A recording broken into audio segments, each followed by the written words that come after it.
मेरा नाम अंजू है। यह मेरी जिंदगी की एक दुख भरी कहानी है जिसे सुनकर आपकी आंखों में आंसू आ जाएंगे। मैं बंगले में अपनी मालकिन की खास नौकरानी थी। मेरी उम्र 32 साल थी और मेरे 3 बच्चे थे, 2 बेटे और 1 बेटी। लेकिन मेरी मालकिन, जहाँ पर मैं पिछले 7 सालों से नौकरी कर रही थी, उनके घर में कोई भी बच्चा नहीं था, जबकि मेरी मालकिन की शादी को 8 साल हो चुके थे। इन 8 सालों में उन्होंने ना जाने कितनी कोशिश कर ली थी। बड़े से बड़े डॉक्टर से इलाज कर लिया था और पंडित तांत्रिक बाबा ना जाने किस किस को अपनी परेशानी के बारे में बताया था। फिर भी उनके पास औलाद नहीं आ सकी थी। शायद उनके भाग्य में अभी तक औलाद नहीं थी। मुझे मेरी मालकिन बहुत ज्यादा प्यारी थी। मेरे मालिक और मालकिन के बीच लव मैरिज हुई थी।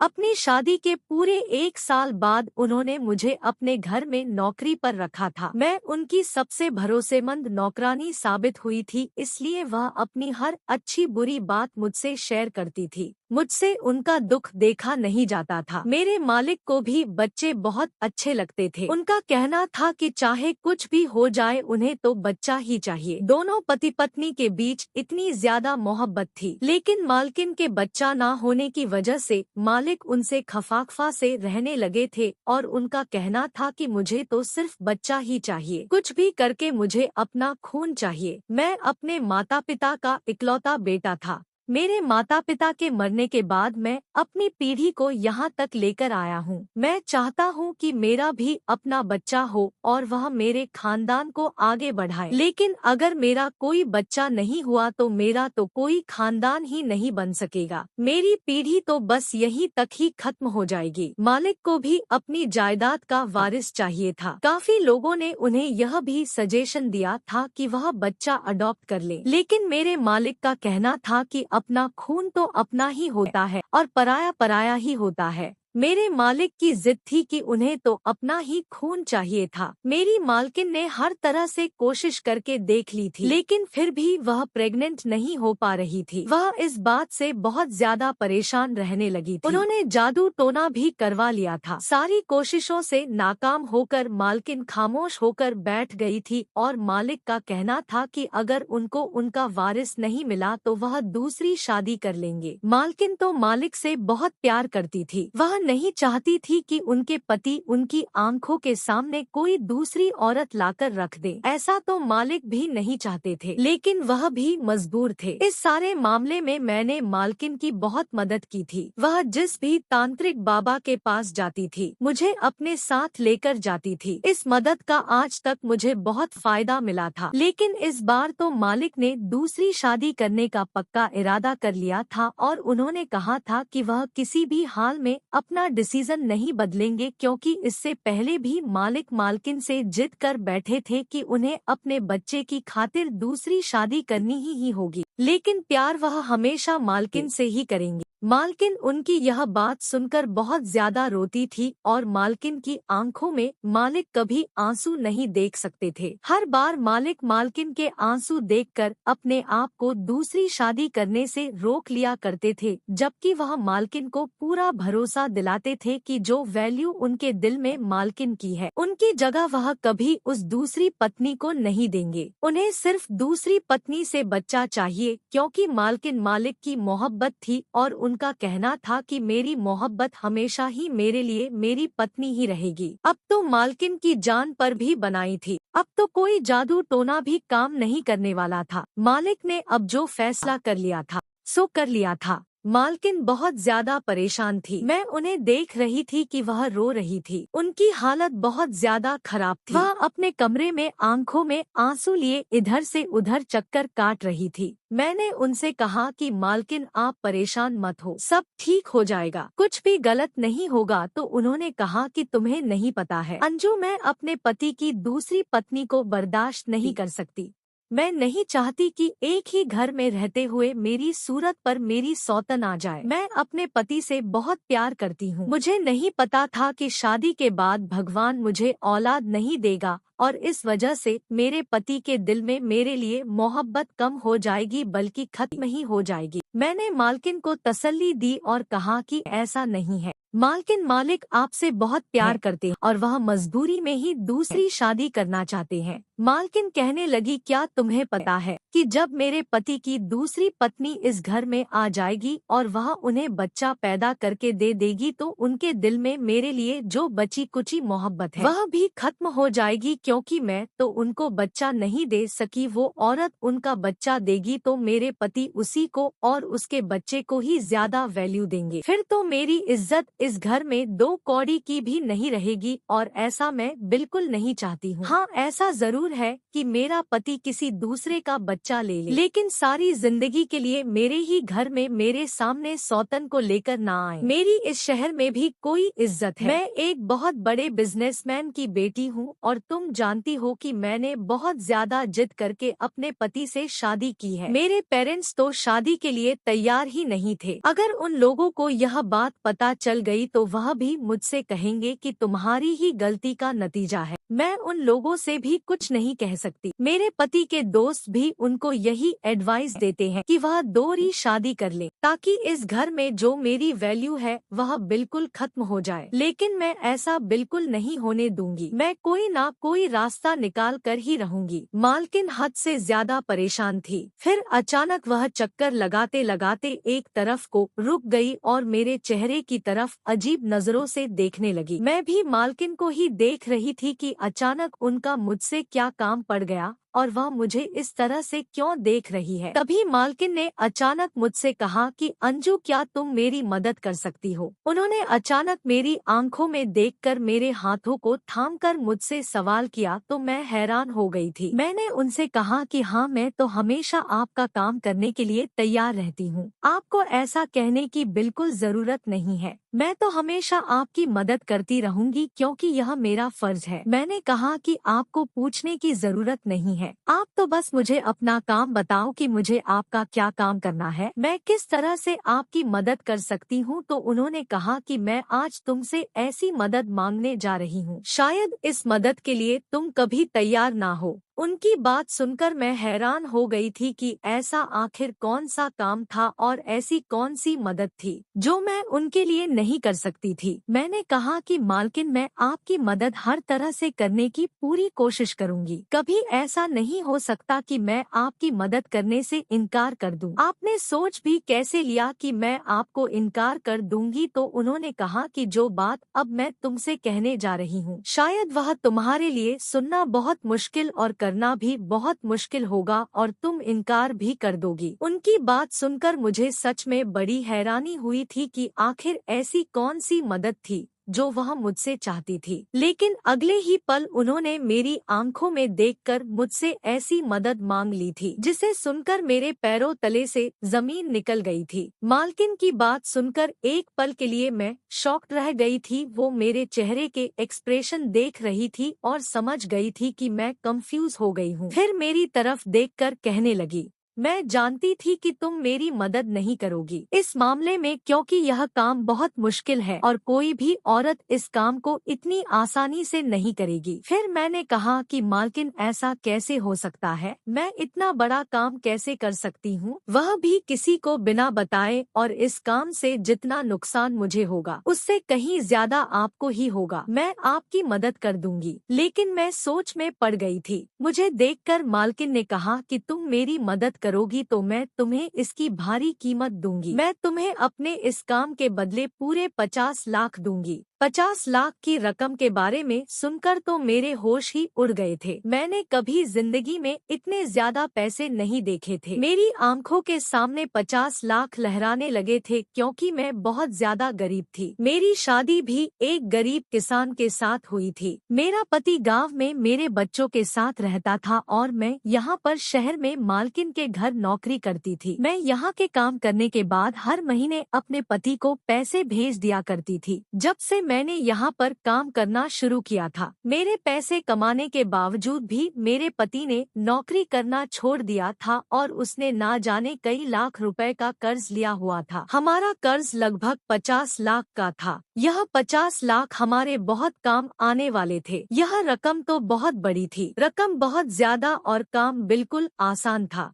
मुझे इससे कोई फर्क नहीं पड़ता था, लेकिन मुझे डर था कि मेरा पति इस काम के लिए मुझे परमिशन देगा भी या नहीं। वैसे मुझे पूरी उम्मीद थी कि मेरा पति जब 50 लाख की रकम के बारे में सुनेगा तो फौरन ही इस काम के लिए तैयार हो जाएगा। यही सोचते हुए मैं फौरन मालकिन का काम करने के लिए तैयार हो गई थी। मैंने कहा कि मैं आपकी मदद करने के लिए तैयार हूँ, लेकिन आपको इस काम के लिए मालिक को भी तो तैयार करना होगा। फिर मैंने मालकिन से कहा कि इस बारे में अगर किसी बाहर वाले को पता हो गया तो आपको पता है लोग कितनी बुरी बुरी बातें बनाएंगे और आपकी रेपुटेशन पर भी फर्क पड़ेगा। और सबसे बड़ी बात यह है कि क्या मालिक इस काम के लिए राजी हो जाएंगे। मालकिन कहने लगी, जब मेरा पति दूसरी शादी करने के लिए तैयार है तो इस काम के लिए तो बहुत आसानी से तैयार हो जाएगा। तुम्हें पता है कि मैं यह बात अपने दिल पर पत्थर रखकर कह रही हूँ। मैंने कहा, मालकिन आप एक बार मालिक से बात कर लो, उसके बाद ही हम इस काम की शुरुआत करेंगे। यह बहुत बड़ा काम है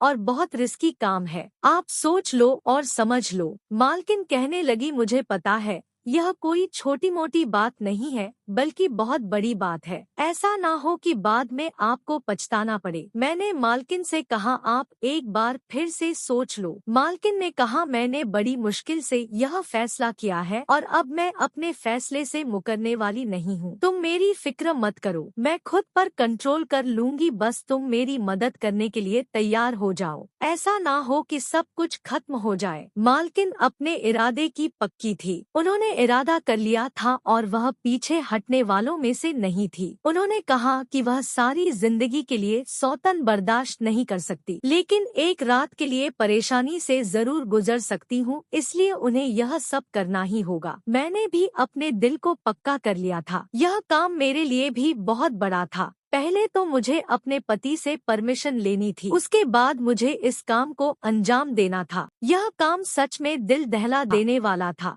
अगर मेरे पति ने मुझे इजाजत दे दी तो मैं हर तरह से मालकिन की मदद करने के लिए तैयार हूँ और जितना हो सकता है लोगों से हमने इस बात को छुपाकर ही इस काम को अंजाम देना था, क्योंकि लोगों के सामने अगर मालिक और मालकिन की पोल खुल जाएगी तो लोग उन्हें गलत समझेंगे। वैसे मुझे मालिक से भी डर लग रहा था, क्योंकि मालिक गुस्से के बहुत तेज थे। वह मालकिन से बहुत प्यार करते थे, लेकिन जब उन्हें पता चलेगा कि मालकिन ने ही इस तरह का प्लान बनाया है तो ना जाने उनका क्या रिएक्शन होगा। मालकिन के बताए हुए प्लान पर हम दोनों ने एक ही साथ ध्यान देना शुरू कर दिया था। मैंने अपने पति को फोन कर दिया था और मालकिन को अब मालिक के आने का इंतजार था। दरअसल हमारा प्लान यह था कि मालकिन ने कहा था कि तुम मेरे पति का बच्चा पैदा करोगी, क्योंकि मैं जिंदगी भर की सौतन तो बर्दाश्त नहीं कर सकती, लेकिन एक दिन के लिए अपने पति को किसी दूसरी औरत के साथ सिर्फ बच्चे की खातिर बर्दाश्त करने में कोई हर्ज नहीं। सिर्फ एक रात की ही तो बात है। मेरे मालकिन ने कहा था कि तुम मेरी जगह मेरे कमरे में जाओगी और मेरे पति के साथ रिलेशन बनाओगी, फिर जब तुम प्रेग्नेंट होगी तो बच्चा पैदा हो जाने के बाद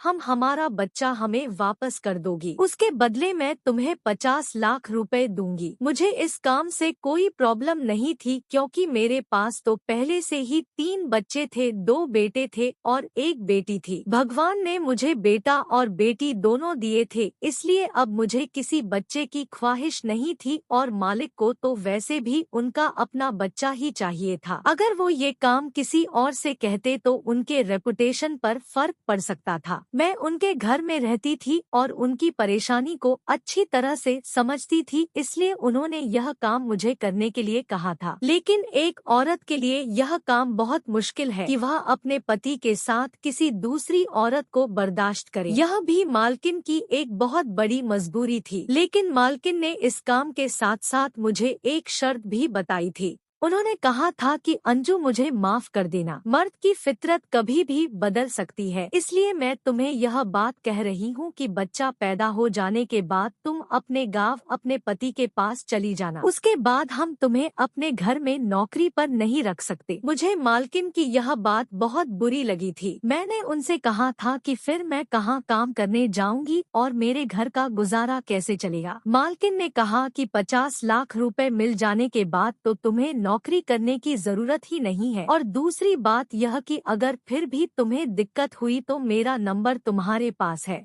तुम मुझे कॉल कर सकती हो। तुम्हें जितने भी पैसों की जरूरत होगी मैं तुम्हें देती रहूंगी, क्योंकि मैं तुम्हारी सारी जिंदगी की एहसानमंद हो जाऊंगी, इसलिए सारी जिंदगी तुम्हारी मदद भी करती रहूंगी। मालकिन की यह बात सुनकर मैं बहुत खुश हो गई थी। मैंने अपने पति को कॉल लगाई और उसको यह सारी बात बता दी थी। पहले तो मेरे पति को इस बात पर गुस्सा भी आया, क्योंकि मर्द है, जाहिर सी बात है कोई भी मर्द अपनी पत्नी को दूसरे मर्द के हवाले नहीं कर सकता। लेकिन मेरा पति लालची आदमी था, उसका दिमाग भी थोड़ा गलत हरकतों में फंसा हुआ था। मेरी बेटी थी, वह अपने दोनों भाइयों का ख्याल रखती थी और खाना वगैरह बना लिया करती थी। मैं जो पैसे यहाँ से भेजती थी मेरा पति उन्हें दोनों हाथों से लुटाता था, और उसने काम करना तो बिल्कुल छोड़ दिया था, सिर्फ मेरे पैसों से अयाशी करता था। पहले वह किसान था और मेहनत मजदूरी से पैसे कमाता था, पर यह मैंने बहुत बड़ी गलती कर दी थी कि मैंने नौकरी करना शुरू कर दिया था। 50 लाख की रकम के बारे में सुनकर मेरे पति ने मुझे फौरन परमिशन दे दी थी, और उसने कहा था कि उसे कोई ऐतराज नहीं है, उसे तो सिर्फ पैसों से मतलब है।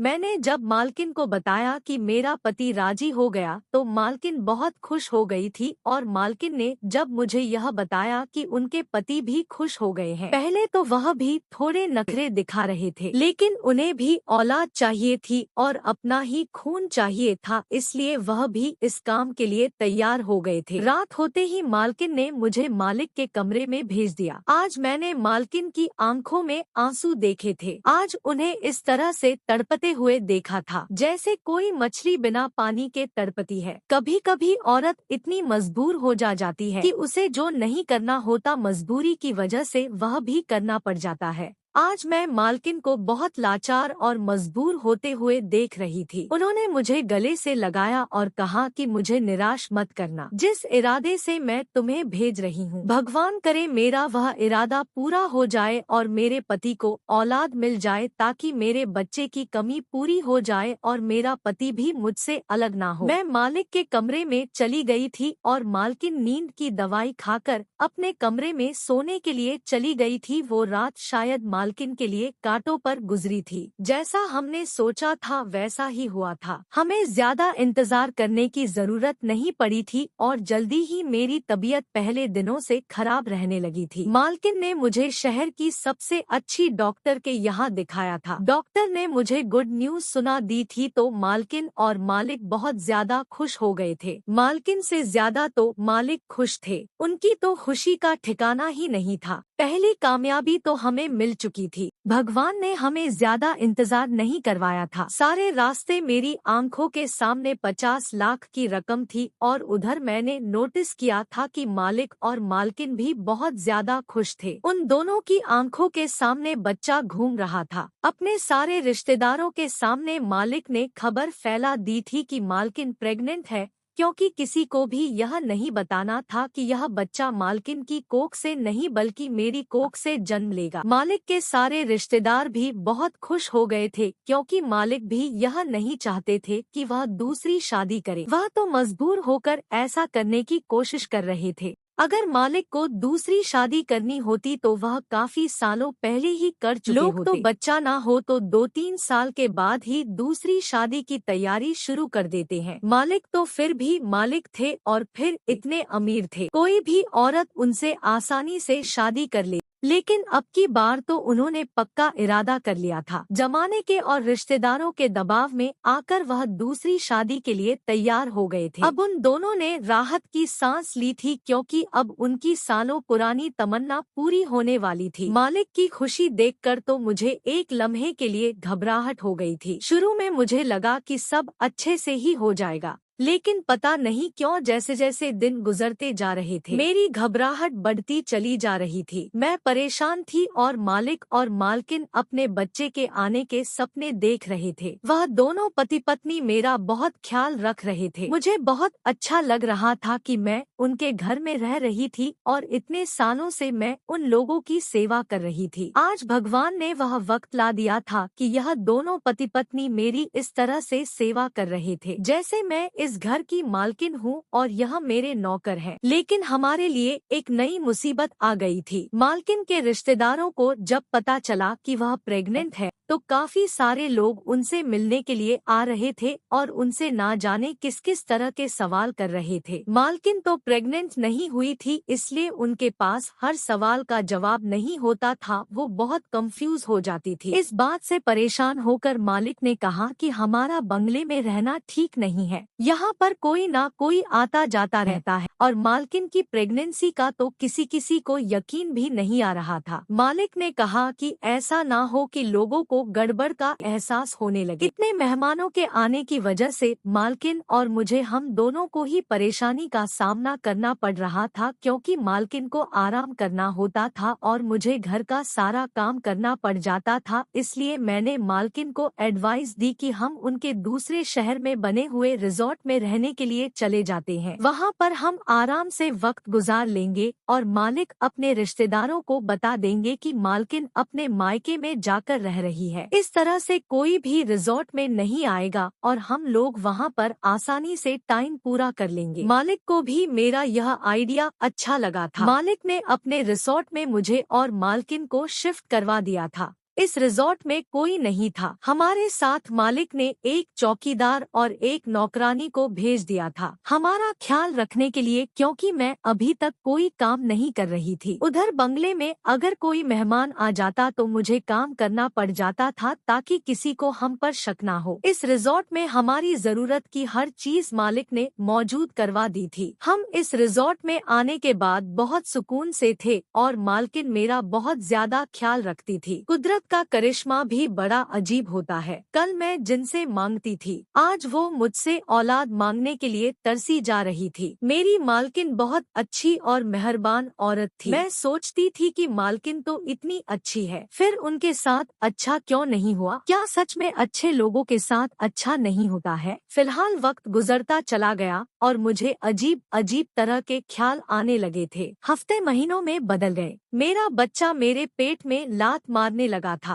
पहली बार जब उसने मेरे पेट में हरकत करनी शुरू की थी तो मुझे अजीब सा एहसास महसूस हुआ था। आधी रात को अचानक मेरी आंख खुल गई और मैं उठकर बैठ गई थी। मैंने अपने पेट पर जैसे ही हाथ फेरा, अंधेरे में मुझे कुछ अजीब सा महसूस हुआ था। मुझे महसूस हुआ कि मेरा बच्चा मुझे पुकार रहा है, मुझसे कह रहा है कि माँ, मैं आपका बच्चा हूँ, मुझे किसी को मत दो, मैं तुम्हारा हूँ, मुझे अपने साथ रखो। इसी तरह के सपने मुझे हर रोज आने लगे थे। सारी रात में जागकर गुजारने लगी थी और ज्यादा जागने की वजह से मेरे अंदर वीकनेस होने लगी थी। मेरा दिल धीरे धीरे बदलने लगा था, क्योंकि अब हर रात मेरे साथ ऐसा ही होता था। रातों को मेरा दिल ही नहीं, मेरे दिल के साथ साथ मेरी नियत भी बदल रही थी। मैं परेशान थी। मुझे अब 50 लाख रुपए झूठे और बेकार लग रहे थे। मुझे लग रहा था कि 3 बच्चे होने के बाद मुझे अब और बच्चों की चाहत नहीं होगी। मेरे लिए पैसा जरूरी था, बच्चे नहीं। बच्चे तो मुझे पहले ही मिल चुके थे और मेरी कोई ख्वाहिश भी नहीं थी, क्योंकि बेटा और बेटी दोनों ही मेरे पास थे। मुझे क्या पड़ी थी कि मैं बेवजह एक और बच्चा पैदा कर लूं, क्योंकि महंगाई का दौर है। इस दौर में अपना खाना पीना ही मुश्किल से चल रहा है, ऊपर से बच्चों को पालना तो बहुत भारी काम है। लेकिन अब मेरा ख्याल गलत साबित हो गया था और बच्चा पहला हो या आखिरी, अपनी औलाद तो अपनी ही होती है। मेरी मालकिन ने मेरी परेशानी को भांप लिया था। एक दिन मैंने मालकिन और मालिक को आपस में बातें करते हुए सुन लिया था। मालकिन मालिक से कह रही थी कि कहीं ऐसा ना हो मौके पर अंजू की नियत बदल जाए। मालिक ने कहा कि ऐसा नहीं हो सकता, उसकी नियत कभी नहीं बदलेगी, क्योंकि उसके पास पहले से ही बच्चे हैं, उसे पैसों की जरूरत है, बच्चों कि नहीं। वह मुझसे भी बार बार सवाल करती थी कि मैं इतनी खामोश क्यों रहती हूँ। मालिक हर हफ्ते रिजॉर्ट का चक्कर लगाने के लिए आते थे और मेरे लिए बहुत सारे फ्रूट्स, जूस और जरूरत का हर सामान लेकर आते थे। हर महीने मेरा डॉक्टर से ट्रीटमेंट भी चल रहा था। फिर जैसे तैसे वह दिन भी आ गया था। डॉक्टर ने मुझे डिलीवरी की डेट दे दी थी। यह बात मेरी मालकिन ने फौरन मालिक को बताई तो मालिक बहुत ज्यादा खुश हो गए थे। मालिक ने मेरे इलाज के लिए मालकिन को बहुत सारे पैसे दे दिए थे और कहा था कि किसी भी चीज में कोई कमी नहीं आनी चाहिए। इधर मेरा दिल बार बार अपने इस बच्चे के लिए परेशान था। रात का टाइम था और मालकिन ने मुझे कहा कि सुबह हमें हॉस्पिटल जाना है क्योंकि मेरा बच्चा पैदा होने में सिर्फ अब आज रात ही रह गई थी। अगले दिन लगभग 10 बजे के टाइम पर मुझे हॉस्पिटल में जाकर एडमिट होना था क्योंकि डॉक्टर ने डिलीवरी की डेट दे दी थी और मेरा ऑपरेशन होना है। यह बात सुनकर तो मुझे डर लगने लगा था और फिर मेरा ऑपरेशन होगा। मैंने दिल में सोचा कि मैं अपना बच्चा किसी को नहीं दे सकती। मेरा बच्चा है, मैं इसे 50 लाख रुपए की वजह से किसी दूसरे के हवाले नहीं करूंगी। भले ही इस बच्चे का पिता मालिक थे, लेकिन माँ तो मैं थी जो उसको जन्म देने वाली थी। पिता से ज्यादा ममता माँ के दिल में होती है, जो पूरे 9 महीने तकलीफ में चलकर उसे अपनी कोख में रखती है। और भला मैं अपनी बच्ची को 9 महीने अपने पेट में रखने के बाद किसी दूसरी माँ की गोद में कैसे डाल सकती थी। अपने शरीर के अंग को मैं किसी और के हवाले नहीं कर सकती थी। मैंने सोच लिया था कि यह बच्चा मेरा है, मैं इसे 50 लाख में तो क्या 50 करोड़ में भी किसी को नहीं दूंगी। मेरी नियत और मेरा इरादा दोनों ही बदल चुके थे। मैंने देखा मालकिन रात होने के बाद अपने कमरे में जाकर सो चुकी है। मैंने जल्दी से अपना सामान पैक किया और चुपके से मैं वहां से भाग गई थी। मुझे तकलीफ भी होनी शुरू हो गई थी क्योंकि मेरी डिलीवरी की डेट दी जा चुकी थी। मैं जल्दी से निकल आई और रातों रात मैंने रात वाली बस पकड़ी और बस में सवार हो गई। मुझे लग रहा था कि अब मैं ज्यादा बर्दाश्त नहीं कर सकती। मैंने कभी ऑपरेशन नहीं करवाया था क्योंकि मेरे तीनों बच्चे नॉर्मल पैदा हुए थे। मुझे इस दर्द की आदत हो चुकी थी। मैं अपनी मालकिन और मालिक को बहुत बड़ा धोखा देकर वहां से भाग निकल आई थी क्योंकि मुझे अपना बच्चा चाहिए था और मैं इसे किसी और को नहीं दे सकती थी। पीछे मालिक और मालकिन का क्या हाल होगा, मैं इस बारे में सोचना भी नहीं चाहती थी। मुझे सिर्फ ख्याल था तो अपने बच्चे का, जिसे बचाना मेरी जिम्मेदारी थी। लगभग 6 घंटे का सफर तय करने के बाद मैं अपने गांव पहुंच गई थी, लेकिन अब मुझे दर्द तेजी से शुरू हो गया था। मैं अपने घर नहीं गई थी क्योंकि मेरा पति तो वहां पर 50 लाख की उम्मीद लगाए बैठा हुआ था। मेरे पति का बहुत सारा कर्ज था और इन 9 महीने में उसने 50 लाख रुपए के ना जाने कितने सपने देख लिए थे। अगर मैं उसके पास चली गई तो मुझे उम्मीद थी कि वह मुझे वापस इस मालकिन के पास ले जाएगा और उनसे पूरे पैसे हासिल कर लेगा। मेरा पति तो पहले ही बहुत लालची इंसान था। जो आदमी अपनी पत्नी को दूसरे मर्द के साथ 50 लाख रुपए के लिए बर्दाश्त कर सकता है, वह कभी उसकी ममता को नहीं समझ सकता। और 50 लाख के बारे में सुनकर जितना वह खुश हुआ था, उसके खुशी को मैं शब्दों में बयान नहीं कर सकती थी। सारा दिन वह सोचता रहता था कि जब 50 लाख आ जाएंगे तो मैं यह करूँगा, वह करूँगा, यह लाऊंगा, वो लाऊंगा, और ना जाने किस किस तरह की बातें वह किया करता था। उसे अपनी पत्नी और बच्चों से ज्यादा पैसों से प्यार था। मैं गांव की खास दाई शारदा के पास चली गई थी। मेरे बाकी के बच्चे भी इसी औरत ने पैदा किए थे। मैं शारदा के घर पर गई और जोर जोर से दरवाजा बजाया। गर्मियों की रात थी। मैं रात के 2 बजे के टाइम पर वहाँ से रवाना हुई थी और अभी सुबह के 8 बजने वाले थे। गर्मियों में तो सब लोग जल्दी ही सोकर उठ जाते हैं। दाई या डॉक्टर्स को तो आदत होती है, कभी भी उनके पास पेशेंट आ जाए उसको हैंडल कर लेती है। दाई ने जैसे ही दरवाजा खोलकर मुझे देखा तो वह बड़ी हैरान हो गई थी और कहने लगी थी कि अब की बार तुम शुरुआत के ही दिनों में मेरे पास नहीं आई हो। तुम्हारे बच्चे तो काफी बड़े हो गए। तुमने काफी सालों बाद बच्चे की पैदाइश के बारे में सोचा। मैंने कहा शायद भगवान की यही मर्जी थी। यह कहकर मैं खामोश हो गई थी। वह मुझसे और ज्यादा ज्यादा बातें कर रही थी। मैंने उनसे कहा कि ज्यादा बातों का टाइम नहीं है, मुझे दर्द हो रहा है, मेरी डिलीवरी का टाइम आ गया, इसलिए मैं आपके पास आई हूँ। मुझे मेरा बच्चा सही सलामत चाहिए, जल्दी मुझे मेरा बच्चा डिलीवर करके दे दो। मुझे बस यही परेशानी हो रही थी कि कहीं मालिक के आदमी यहाँ पर ना आ जाए और मुझसे मेरा बच्चा ना छीन ले। मुझे जल्दी से जल्दी अपना बच्चा यहाँ से लेकर कहीं दूर जाना होगा। मुझे मालिक और मालकिन से डर लग रहा था और यह भी डर था कि कहीं मेरा पति लालच में आकर यह बच्चा मालकिन को पहुँचा देगा, इसलिए मैं अपने घर भी वापस नहीं जाऊंगी। डर और परेशानी की वजह से मेरा बुरा हाल हो रहा था। मैंने यह तक नहीं सोचा था कि पीछे मेरे मालिक और मालकिन का क्या हाल होगा जब उन्हें पता चलेगा कि मैं रातों रात उनके घर से भाग गई हूँ। पहले तो वह लोग मुझे तलाश करने की कोशिश करेंगे और उसके बाद ना जाने वह दोनों एक दूसरे के साथ क्या कर गुजरेंगी। फिलहाल मुझे दर्द शुरू हो चुके थे और मेरी डिलीवरी शारदा करवा रही थी। लगभग 1 घंटे की मेहनत के बाद मेरा बच्चा इस दुनिया में आ गया था। मेरी तो खुशी का कोई ठिकाना ही नहीं था। मैंने सोच लिया था कि मैं जल्द से जल्द अपने बच्चे को उठाकर यहाँ से कहीं दूर चली जाऊंगी, यहाँ से बिल्कुल गायब हो जाऊंगी ताकि मेरे बारे में किसी को कुछ पता ना चल सके। मैं कुछ भी करके अपना बच्चा मालिक और मालकिन को नहीं दूंगी। मैंने यह तक नहीं सोचा था कि यह वह मालकिन थी जिसने सारी जिंदगी मुझ पर एहसान किए हुए थे। मैंने उन दोनों पति पत्नी का नमक खाया था। उन्होंने मुझे खाना दिया, मुझे पहनने के लिए कपड़े दिए और मुझे रहने के लिए जगह दी। अगर वह यह सब ना देती तो हमारे पास खाने के लिए कुछ भी नहीं होता। मैंने मालकिन की किसी अच्छी बात को याद नहीं किया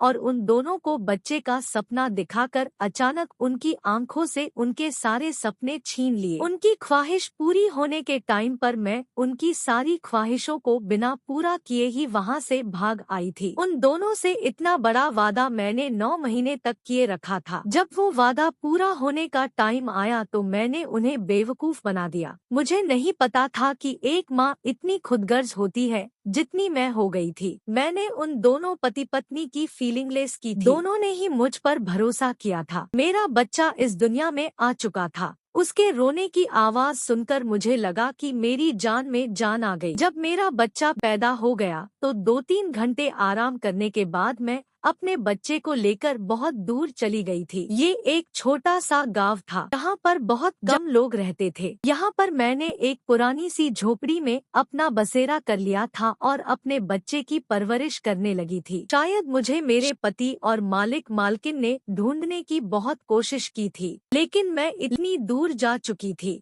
यहाँ के बारे में उन लोगों को कुछ पता ही नहीं चला। यहाँ पर भी मैंने लोगों के घरों में काम करना शुरू कर लिया था और मैं अपने बच्चे को कम कमाई में ही पाल रही थी। लेकिन शायद मुझे मेरे किए की सजा मिलनी थी क्योंकि मैंने उन दोनों पति पत्नी का दिल दुखाया था। मुझे मेरे किए की सजा इस तरह से मिली कि एक दिन अचानक मेरी तबीयत बहुत खराब हो गई। गांव के ही लोगों ने मुझे विधवा समझकर मुझे एक सरकारी अस्पताल में भर्ती करवा दिया। वहाँ पर पता चला कि मुझे कैंसर जैसी बड़ी बीमारी है और जब तक जी रही हूँ ना जाने किस दिन मेरी मौत आ जाए। मैंने अपनी यादों को ताज़ा करने के लिए अपनी जिंदगी की पूरी कहानी डायरी में लिखना शुरू कर दी ताकि जो गलती मैंने की है वह आगे कभी कोई औरत ना करे। मैं डायरी रोज लिखती थी। देखते ही देखते मेरा बेटा 15 साल का हो गया। मेरा बेटा बचपन से ही बहुत समझदार था क्योंकि मालिक भी बहुत समझदार और ईमानदार आदमी थे। वो हूबहू अपने पिता पर गया था। भगवान ने मेरे बेटे की परवरिश करने के लिए शायद मुझे 15 साल तक जिंदा रख लिया था। एक दिन ना जाने कैसे मेरे बेटे के हाथ में वो डायरी लग गई। उसे मैं गाँव के ही सरकारी स्कूल में फ्री में पढ़ा रही थी। मेरा बेटा पढ़ाई में बहुत अच्छा था, इसलिए वह पढ़ना लिखना जल्दी ही जान गया था। मेरे बेटे ने मेरी डायरी पढ़ ली और उसे मेरी हकीकत के बारे में सब कुछ पता चल गया। जब उसने मुझसे इस बारे में सवाल किया तो मैं बहुत डर गई कि इसे कहां से पता चला। तब उसने मुझे मेरी डायरी दिखाई। यह सदमा मैं बर्दाश्त ना कर सकी और मेरी तबीयत बिगड़ने लगी। मेरे बेटे ने शायद मेरी जान बचाने के लिए मेरे साथ बहुत कुछ किया। उस डायरी में शहर का वह एड्रेस एड्रेस भी लिखा हुआ था, जिसमें मालिक और मालकिन का बंगला था। वह मुझे गांव की ही मानसी के पास छोड़कर मालिक और मालकिन के पास चला गया और मेरी वह डायरी भी अपने साथ ले गया। मैंने उसे जाने से बहुत मना किया था, लेकिन उसने मेरी एक ना सुनी। वह अकेला ही चला गया और जब वह वहाँ गया तो उसने सारी हकीकत मालिक और मालकिन को बताई। मालिक और मालकिन को बहुत गुस्सा आया था और उन लोगों ने उसकी बात सुनकर सोचा कि यह बच्चा झूठ बोल रहा है, लेकिन जब उन्होंने उसकी शक्ल को गौर से देखा तो वह हैरान रह गए थे, क्योंकि मालिक के गाल पर एक छोटा सा मस्सा था। यही मस्सा इस लड़के के गाल पर भी था, जिससे साफ जाहिर हो रहा था कि यह लड़का मालिक का ही बेटा है और उसके बात करने का अंदाज भी बिल्कुल मालिक की तरह ही था। वह लड़का बिल्कुल हुबहू मालिक पर ही गया था। इस बात का भरोसा उन दोनों को हो गया था, क्योंकि वह उनकी औलाद था। मालिक और मालकिन अपने गुस्से की वजह से चाहते थे कि वह हमारी मदद ना करें। उसने कहा था कि आप लोग मेरे साथ चले और मेरे माँ की जान बचा ले। उनको शहर इलाज के लिए लेकर जाना है और उनका ऑपरेशन होना है, वरना वह मर जाएंगी। मालिक और मालकिन का तो आज तक कोई बच्चा ही नहीं हुआ था और मेरे भाग जाने के बाद उन्होंने बच्चे की ख्वाहिश को खत्म कर दिया था, क्योंकि मालिक का कहना था कि शायद भगवान नहीं चाहता कि हमारे पास बच्चा आए। अब भगवान से बढ़कर तो कुछ भी नहीं है। ऐसा भी हो सकता है कि वह दूसरी शादी कर ले और उस औरत की भी नियत बदल जाए। उनके घर की भरोसेमंद नौकरानी भी बदल गई थी और यही सब सोचते हुए उन्होंने औलाद का ख्याल दिल से निकाल दिया था, क्योंकि वो बेचारे तो मेरे भरोसे बैठे हुए थे। जब वो दोनों उस लड़के के साथ मुझसे मिलने के लिए आए तो मुझे देखकर उनकी पुरानी यादें ताज़ा हो गई। फिलहाल उन्होंने मुझे इतना बीमारी में तड़पते हुए देखकर माफ तो कर दिया था, लेकिन उन्होंने मुझसे शिकायत जाहिर की कि तुमने हमारे साथ अच्छा नहीं किया था। तुम जानती थी हमने दुनिया वालों से झूठ बोला था। जब तुम भाग गई तो हमने लोगों से कहा कि हमारा बच्चा अस्पताल में पैदा हुआ था, लेकिन अस्पताल में ही किसी ने चोरी कर लिया और उसका कुछ पता ना चल सका और हम फिर से बेऔलाद रह गए। हमें क्या पता था कि आज 15 साल बाद हम अपने बेटे को इस तरह से देखेंगे। मैंने मालिक और मालकिन से हाथ जोड़कर माफी मांगी। उन दोनों ने मुझे माफ कर दिया और वह लोग मुझे शहर ले गए और वहां ले जाकर उन्होंने मेरा एक अच्छे अस्पताल में ऑपरेशन करवाया। भगवान ने शायद मुझे जिंदगी दे दी थी। मेरी गलती तो बहुत बड़ी थी, जिसके लिए मुझे मौत मिलती वह भी कम थी, लेकिन मेरे बेटे की दुआओं और उसकी मेहनत का नतीजा था कि मैं बच गई थी। मेरे बच्चों को भी पता चल गया था कि मैं 15 साल तक कहाँ छुपी रही। मेरा पति तो 10 साल पहले किसी एक्सीडेंट में मर गया था और मेरे बच्चों ने मुझे तलाश करने की बहुत कोशिश की। एक तरफ से मैंने अपने बच्चों का भी दिल दुखाया था कि अपने तीनों बच्चों को छोड़कर मैं चली गई थी। मेरे तीनों बच्चे जवान हो गए थे और इधर जो मालिक का बेटा था वह 15 साल का था। 15 साल तक वह मालिक और मालकिन से दूर रहा। मैंने मालिक और मालकिन का बेटा उनको सौंप दिया था, लेकिन मेरा बेटा मुझे ही अपनी माँ समझता था। उसे सारी हकीकत के बारे में तो पता था, लेकिन मैंने उससे कहा कि बेटा शायद यही मेरी गलती का पश्चाताप है। मैं इसी तरह से अपनी गलती को सुधार सकती हूँ। मैं अब और इन पति पत्नी के साथ गलत नहीं कर सकती। इन्हीं की वजह से तो मेरी जिंदगी बच सकी है। मैं तुमसे मिलने के लिए आया करूंगी, लेकिन तुम्हारे असल पिता तो मालिक ही है। इस तरह से मैं अपने गांव बच्चों के पास चली गई और मालिक मालकिन को उनका बेटा वापस कर दिया। अब वह लोग अपनी जिंदगी में खुश है और इधर मैं अपने बच्चों के साथ रहकर खुश हूँ। मालिक मालकिन ने इतने सालों बाद भी अपना वादा निभाया और उनका बेटा सौंपने पर मुझे 50 लाख रुपए दे दिए। मुझे 50 लाख रुपए की कोई जरूरत नहीं थी, लेकिन उन्होंने कहा कि अब तुम्हारा पति भी कमाने वाला नहीं है, यह पैसा रख लो, तुम्हारे काम आएंगे। मुझे अफसोस हो रहा था कि इन भले पति पत्नी के साथ मैंने बहुत गलत किया था, लेकिन मुझे अपने छोटे बेटे की याद अभी भी सताती है। जब मुझे उसकी याद आती है